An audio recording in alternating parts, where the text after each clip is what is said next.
손흥민 선수는 어느 나라에 세금을 내고 있을까? 얼마 전 호주와의 축구 경기에서 다시 한번 손흥민했다라는 것을 보여주었는데요. 손흥민 선수는 연봉만으로도 약 167억 원이며 그 밖에 광고 모델료까지 포함하면 그야말로 해마다 엄청난 수입을 올리며 영앤리치의 상징이 되었는데요. 그렇다면 손흥민 선수는 어느 나라 국세청에 세금을 내고 있을까요? 이번 영상에서는 거주자와 비거주자의 개념을 이용하여 손흥민 선수의 세금 문제를 알아보겠습니다. 먼저 거주자와 비거주자의 차이에 대해서 알아봅시다. 거주자는 한 나라에서 주소를 두거나 그 나라에서 183일 이상 거주하는 개인을 말합니다. 거주자라면 국내 및 국외에서 발생하는 모든 소득에 대한 세금을 납부해야 합니다. 비거주자는 한 나라에서 주소를 두지 않고 국외에서 거주하는 개인을 의미합니다. 비거주자로서 세금을 낼 때는 국내에서 발생한 소득에 대해서만 세금을 내야 합니다. 만약 손흥민 선수가 영국 거주자라면 영국과 한국에서 발생한 모든 소득에 대한 세금을 영국 국세청에 납부해야 합니다. 다만 광고 모델료 같은 한국에서 발생한 소득에 대해서는 한국 국세청에 납부해야 합니다.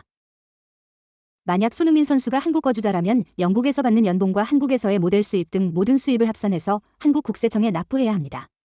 이때 이중과세를 피하기 위해서 영국에서 낸 세금은 외국 납부세액 공제를 적용받습니다.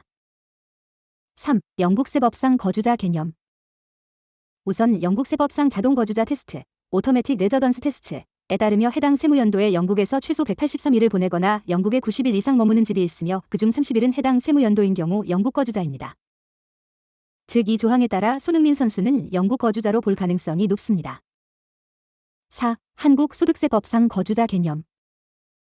국내에 주소를 두거나 계속하여 183일 이상 국내에 거주할 것을 통상 필요로 하는 직업을 가진 때 혹은 국내에 생계를 같이 하는 가족이 있고 그 직업 및 자산 상태에 비추어 계속하여 183일 이상 국내에 거주할 것으로 인정되는 때는 국내 거주자로 봅니다.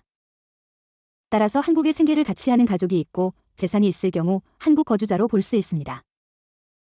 보통 외국에서 활동하는 한국 선수들은 이중 거주자인 경우가 많은데 이럴 경우는 조세조약에 의해서 어느 나라 거주자인지를 판단합니다. 한영 조세조약에 따르면 이중 거주자일 경우 거주자 판단 기준은 다음과 같습니다. 그렇다면 해외에서 활동하는 다른 선수들은 어느 나라 거주자일까? 최근 대법원에서는 일본에서 활동한 축구 선수에 대하여 우리나라와 일본 모두에 항구적 주거를 두고 있으나 원고와 인적 및 경제적 관계가 더욱 밀접하게 관련된 제약국은 우리나라가 아닌 일본이므로 한일 조세조약상 일본의 거주자로 보는 것이 옳다고 판결이 나왔습니다.